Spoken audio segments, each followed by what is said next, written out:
Ngayon naman mga boss, alamin natin itong tayo na sa Norte Trade Fair sa ETC.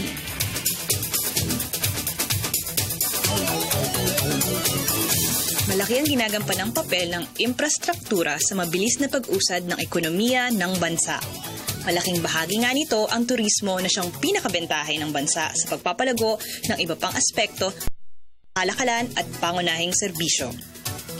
Kamakailan lang ay ginanap sa isang mall sa Makati ang event na naglalayong mas palakasin pa ang turismo at kalakalan sa hilagang bahagi ng bansa sa tulong ng North Luzon Expressway.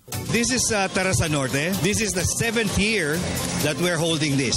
The objective is to let the non-North people get a glimpse of what the North has to offer. In this event, we have 85 booths representing destinations, hotels and restaurants, resorts. We immediately called ourselves as the gateway to the North.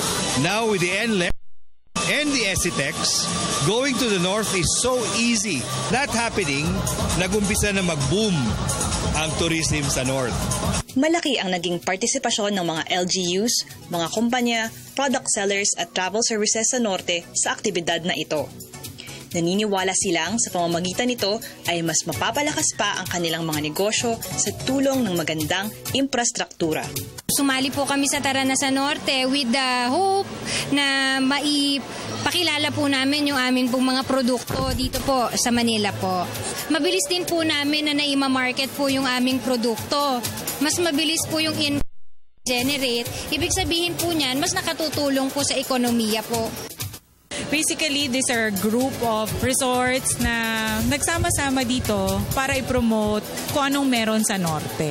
Dito mo makikita talaga yung pristine, white beach, clear water. Talaga pong blue. Kami ang sinasabi naming home of the longest zip line in the world over water. Marami po talagang kailangan mong mapuntahan para masabi mong ikaw ay isang Pilipino. Sa pag-unlad at pagpapalawak ng programang pangturismo, kailangan natin ng patag, matatag at tuwid na daan. Pahuhuli ka pa ba? Kaya tara na sa Norte!